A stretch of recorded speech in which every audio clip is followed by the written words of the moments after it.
In today's video, I'm gonna walk you through on how to set Spotify song as ringtone.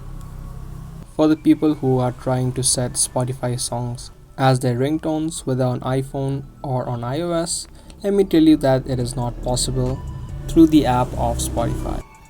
In the most part, what you can do is you can just download the song and then add it to your Spotify ringtone, but you can do it through other websites, or you can also download the song from YouTube.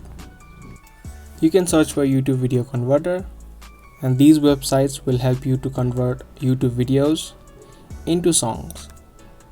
So what you'll need to do is just copy in the link of the song that you want and then paste it right here. Copy the link, just open up any song, tap on the share button and tap on copy. Once the link has been copied, you can open up this website and you can paste in the link.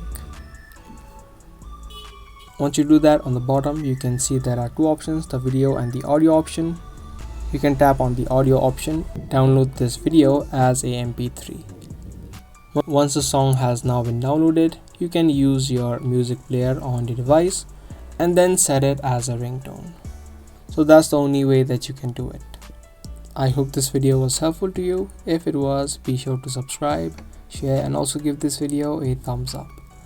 I'll see you guys in the next video. Thanks for watching.